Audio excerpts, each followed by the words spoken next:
ಕರ್ನಾಟಕ ಲೋಕ ಸೇವಾ ಆಯೋಗದಿಂದ 319 ಹುದ್ದೆಗಳಿಗೆ ಅರ್ಜಿ ಆಹ್ವಾನಿಸಲಾಗಿದೆ. ನಮಸ್ಕಾರ ಸ್ನೇಹಿತರೆ, ನಮ್ಮ ಯೂಟ್ಯೂಬ್ ಚಾನೆಲ್ಗೆ ನಿಮಗೆ ಮತ್ತೊಮ್ಮೆ ಸ್ವಾಗತ.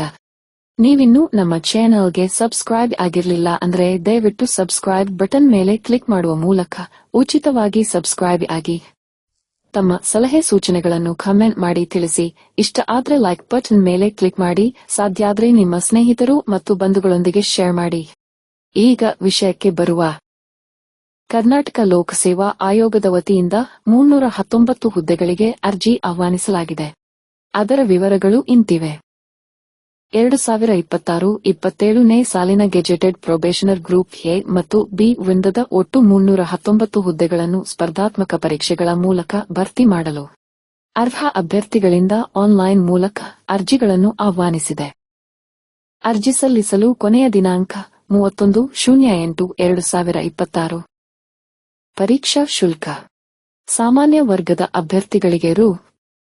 600, 2A, 2B, 3A, 3B ವರ್ಗದ ಅಭ್ಯರ್ಥಿಗಳಿಗೆ ರೂ. 300. ಮಾಜಿ ಸೈನಿಕ ಅಭ್ಯರ್ಥಿಗಳಿಗೆ ರೂ. 50.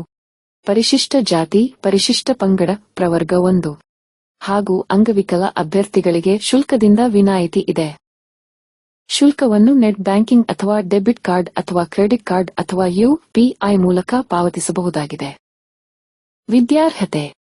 ಅಭ್ಯರ್ಥಿಯು ಭಾರತದಲ್ಲಿ ಕಾನೂನು ರೀತ್ಯ ಸ್ಥಾಪಿತವಾದ ಯಾವುದೇ ವಿಶ್ವವಿದ್ಯಾನಿಲಯದ ಸ್ನಾತಕ ಅಥವಾ ಸ್ನಾತಕೋತ್ತರ ಪದವಿಯನ್ನು ಹೊಂದಿರಬೇಕು ಅಥವಾ ತತ್ಸಮಾನ ವಿದ್ಯಾರ್ಹತೆಯನ್ನು ಹೊಂದಿರತಕ್ಕದ್ದು.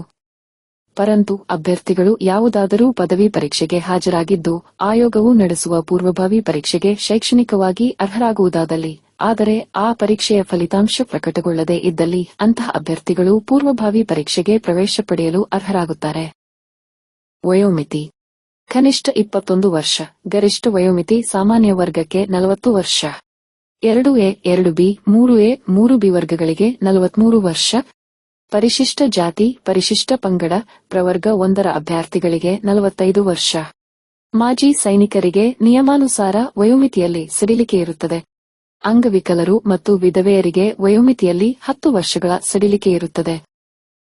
ಹೆಚ್ಚಿನ ವಿವರಗಳಿಗೆ ಆಯೋಗದ ವೆಬ್ಸೈಟ್ ನೋಟಿಫಿಕೇಷನ್ಗೆ ಭೇಟಿ ನೀಡುವುದು. ಈ ವಿಡಿಯೋವನ್ನು ಕೊನೆ ತನಕ ನೋಡಿದ್ದಕ್ಕಾಗಿ ನಿಮಗೆ ಧನ್ಯವಾದಗಳು. ಮುಂದಿನ ವಿಡಿಯೋದಲ್ಲಿ ಮತ್ತೆ ಭೇಟಿಯಾಗೋಣ. ನಿಮಗೆ ಮತ್ತೊಮ್ಮೆ ಧನ್ಯವಾದಗಳು.